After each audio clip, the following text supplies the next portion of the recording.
Elsewhere, several Gulf states have faced another day of missile and drone attacks from Iran. 5 explosions have been heard in Dubai. That's after a fire broke out at Dubai's port, where Kuwait's state-owned oil company said a Kuwaiti-flagged oil tanker was hit. No one was injured. Bahrain, Saudi Arabia and Qatar all reported intercepting attacks overnight.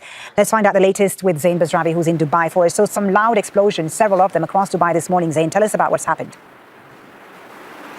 That is correct. The morning began with that unmistakable sound of military aircraft, jets flying low over the city. No doubt a patrol. They've become relatively routine in the skies over Dubai in recent weeks, of course. And then just before noon local time, we heard multiple loud explosions across the city. Witnesses reporting seeing the smoke of that interception when Iranian projectiles are hit by defensive fire in the skies over their homes. 5 loud explosions consecutively over a short period of time.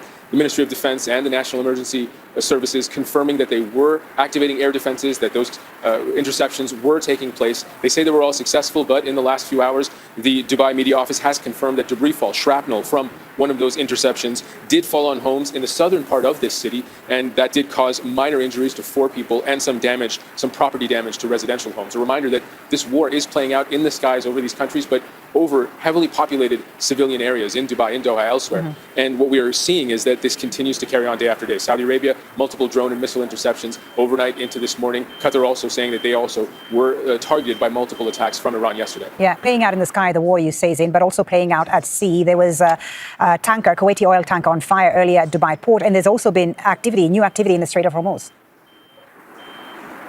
That is correct. This oil tanker, a Kuwaiti oil tanker, was full, and there was an attack that followed the same sort of MO we've seen in recent weeks, where an unknown projectile of some kind hits a cargo ship, hits an oil vessel, hits a container ship, hits one of these large vessels in and around the waters of the Arabian Peninsula, in and around the area of the Strait of Hormuz.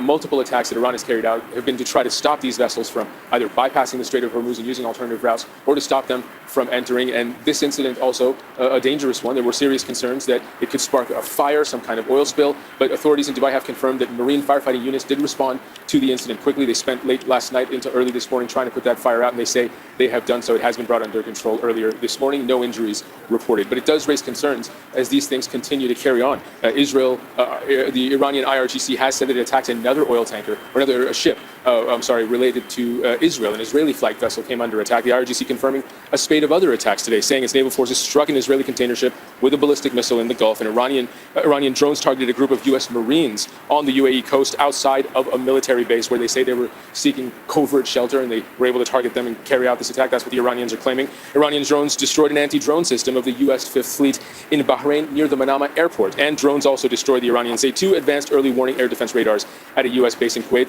It's the 3rd or 4th incident where they've targeted radar detection systems designed to be early warning systems for missiles and drones. And we're also seeing an incident that illustrates what Iran wants to put out as messaging. The United States continues to say the Strait of Hormuz needs to be open. We need to remind people that it was open before the U.S. and Israel launched a war against Iran. But as part of Iran's retaliation, they say they cannot allow Iran to maintain a control and closure of the Strait of Hormuz. Iran's latest messaging clearly illustrating the strait remains open as far as they're concerned. The Ministry of Foreign Affairs of China confirming that 3 ships that have been stuck since the war began, 3 large cargo ships, Chinese-flagged cargo ships, have passed through the Strait of Hormuz. A clear message from Iran. The Strait of Hormuz remains open, just not to the United States or Israel or other countries that Iran determines as a threat to them.